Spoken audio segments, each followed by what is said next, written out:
Hey guys, today we are covering my favorite kind of proofs. We are going to be doing triangle congruence proofs.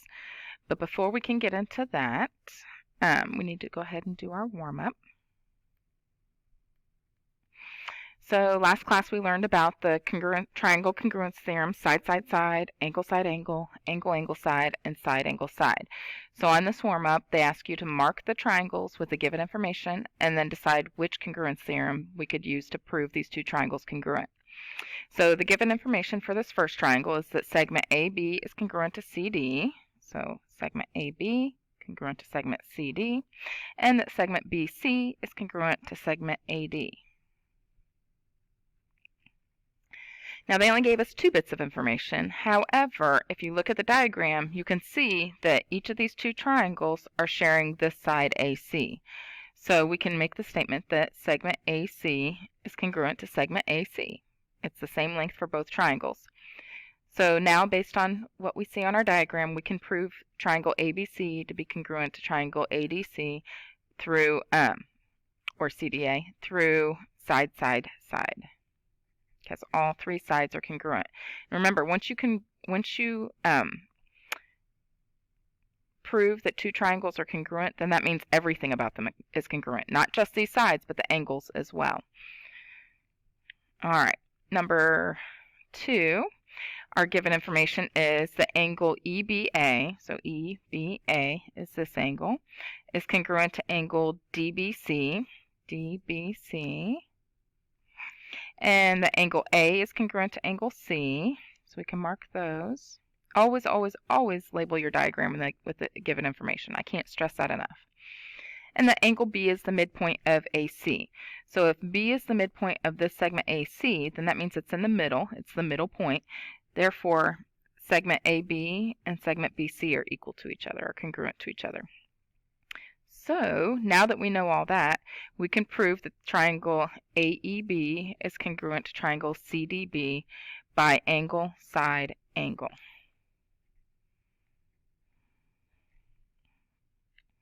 And since they're totally congruent, because we just proved that, then all their parts are congruent. So all their angles and all their sides are congruent. Number 3, given the angle ADB, so ADB is this angle here, is congruent to angle CDB, so over here, and angle ABD is congruent to angle CBD. Now, they only gave us 2 bits of information. However, we do see that this triangle and this triangle are sharing side BD. So we can make the statement that BD is congruent to BD. And now that we have everything on there, we can prove it by angle, side, angle.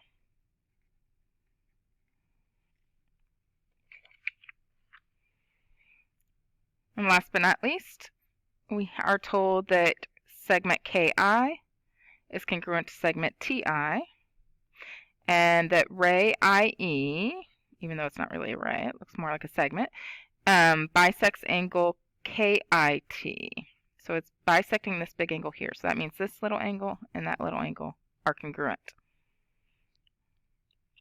All right, so based off of that, again, these 2 triangles are sharing a side, so then we can make that statement that segment IE is congruent to segment IE. And now we have all the information that we need to prove the 2 triangles congruent.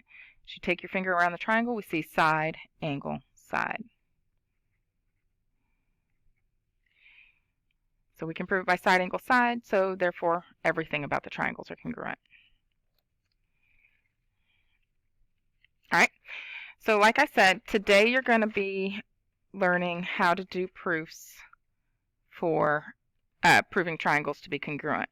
So we're going to use mathematical reasoning to write 2-column proofs, our conclusions and justifications, to justify why 2 triangles are congruent.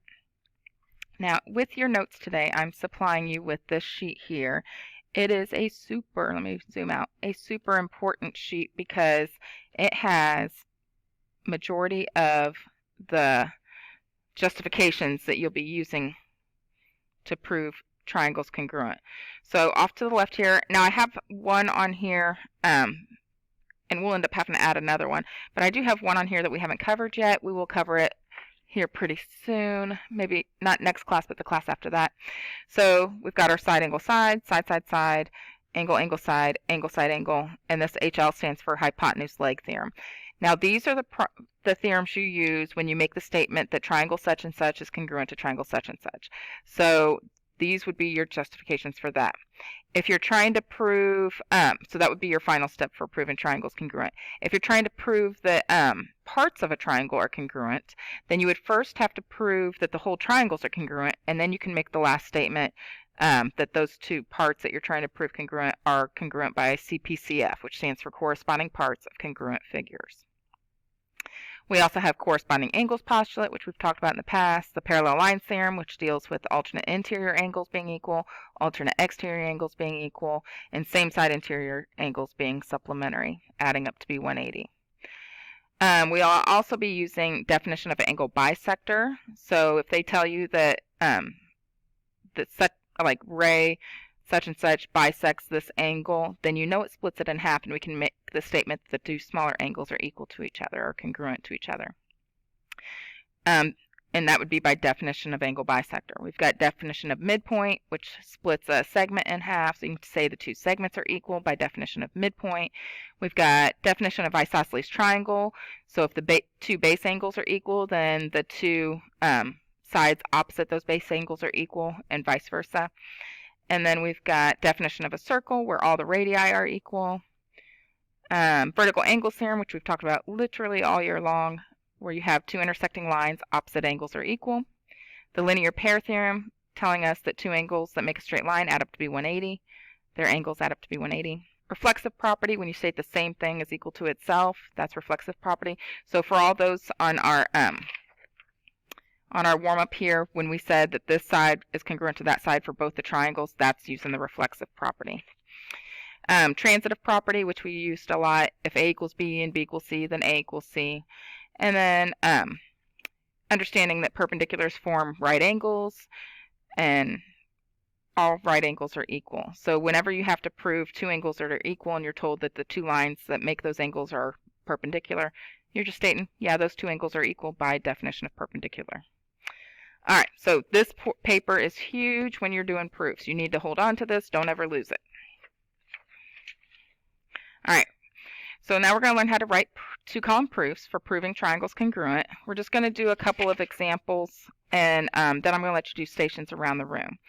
So a proof is really just a step-by-step instructions. Each step or conclusion is followed by a reason or a justification. So you got to make a statement and then tell why you know that statement to be true using those theorems that we've learned. So first step, list the given information. That is always, always, always your very first step. List exactly what they tell you that's given as your very first conclusion, and then your justification for that first step is just given. They gave it to us, that's how we know it. Number two is to mark the given information. Step two is to mark your information on the diagram. You need to be able to visually see what they've told you so that you can figure out where you need to go next. And make sure you're just giving a justification for every single step that you list. Use that given information and all your justifications to figure out what your next step is, and then put that justification down, and then your next step until you get to the conclusion. And your prove, whatever you're trying to prove, that's always your final step. Okay? All right, let's go ahead and do one as an example. We're given this information here that segment EH, and I'm going to go ahead and write it as I'm saying it, because you're going to write it exactly as they tell you. Segment EH is congruent to segment RA. Angle H is congruent to angle A. And S is the midpoint of HA, segment HA. And so for our very first step, that was the given information. So our justification for knowing that is given. Now, some people like to write each one of these bits of information out on separate steps and then just put given, given, given. So I think on our stations today, that's how they did it. So just understand, because they've broken it down into steps for you. So understand that they are just wanting you to list each bit of information as separate steps and then just put given, given, and given. But if we're just doing it on our own, I like to just put it all in one step and write one given. All right, step 2. Label all this information that they told you on your diagram. So segment EH is congruent to segment RA. Angle H is congruent to angle A. And the S is the midpoint of HA. Now, if S is the end, this is what I'm going to use to help me write down my next step. If they tell me S is the midpoint, then of segment HA, then I can make the next statement to say segment HS is congruent to segment SA by definition of midpoint. So that's what our second step is going to be. Segment HS is congruent to segment SA. In our justification, definition of a midpoint. And if you want to abbreviate things, go ahead. To save your hand some writing, I'll understand what you're saying. All right, so one way some people abbreviate midpoint is just writing MIDPT. So if you want to do that, that's fine. I always abbreviate definition as DEF. All right, so we've made that statement. We've labeled it on our diagram. Now, what we're trying to prove is two triangles congruent. So can I prove the two triangles congruent yet? If you look as you go around the triangle, we can prove it by side, angle, side. So yes, go ahead and make that last statement, what you're trying to prove. Triangle EHS is congruent to triangle RAS, and that's by side, angle, side. And definitely abbreviate that. I'll understand what you mean by SAS. And so will all mathematicians. And now that we've proven what we tried to prove, we're done with that proof. So always begin with your given information. Your justification is given. Label your diagram with that information. And then based off that information, what can you figure out for your next step? Or based off of your information and your diagram. Because based on the given, they might not show a side that's being shared, but your diagram will show that. So that would be your next step, to show that that side is congruent to that side by reflexive property, and then you can move on. So let's do another example before I send you off on your own to do your stations. All right, so sometimes we have to prove that triangles are congruent. So when we're trying to, honestly, this should have been our first page of notes. All right, so for an example, saying triangle ABC is congruent to triangle DEF. Let's say that's what we're trying to prove. When we're trying to prove triangles congruent, then we can use the side, side, side, side, angle, side, angle, angle, side, and angle, side, angle. Those are the ones we've learned so far. We will be adding on 2 more at another point. And sometimes we have to prove their parts are congruent. So let's say angle A is congruent to angle E, or let's say D, going off with my example up there. Or we could say like segment AB is congruent to segment DE. Those are the parts of a triangle. The segments are the angles. Whenever you're trying to prove the parts, then your final justification would be using CPCF, because you have to prove the two triangles congruent first, and then you can state that their parts are equal or congruent by corresponding parts of congruent figures. All right, so keep that in mind when you're doing these proofs. Let's do one more proof, and then I'll let you move on. Segment EH, go ahead and write the given, is congruent to segment EA, and angle HES is congruent to angle AES. And we know that to be true because it was given to us. So our justification is given. You don't write the proof. That's your last step. So remember, this is your first step. This is your last. All right, so now that we've made that first statement, let's label that information on our diagram. So EH is congruent to EA, and angle HES is congruent to angle AES. All right. Now, there's nothing more I can deduce just based off of the given information. However, I can look at my diagram and see these two triangles are sharing this side. So we need to go ahead and make that statement that that side is congruent to itself. So for each triangle, segment ES is congruent to segment Yes. And whenever you state the same thing as congruent to itself, that's the reflexive property.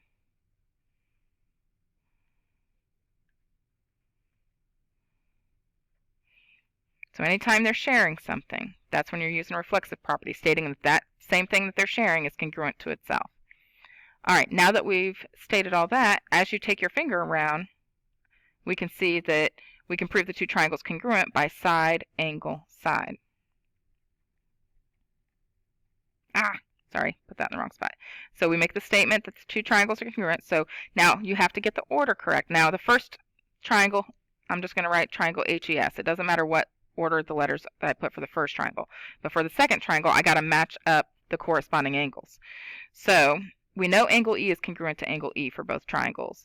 Angle H is the one that's opposite that ES side that has the two dashes on it. And angle A on the other triangle is opposite that one. So I can say match up angle H and A. So if H is first, then A is first. We said E and E were congruent. And then our last one is S. All right. So we know those two triangles are congruent, like we said, by side, angle, side. Now that's not what we're trying to prove. What we're trying to prove is that angle H is congruent to angle A. So we've got to take it one step further. We've proven the two triangles congruent. Now that means everything about them is congruent. So angle H is congruent to angle A. And when you're trying to prove parts of a triangle are congruent, then it's CPCF, corresponding parts of congruent figures. All right. All right, so we've done a couple together. I would like to do, let's see. I would like you to just go ahead and do the stations. Yeah. So if you missed this class, granted the stations are no longer up there, I think I have uploaded them onto my blank copies on It's Learning. So you can look them up there and get that information, and then just check with me with my key to see if you wanted to get some extra practice to see if you got those right. So you can do that. Other than that, you need to do your closure and then your homework assignment. And remember, your homework assignment's front and back, so don't forget about the back side. All right, have a great day.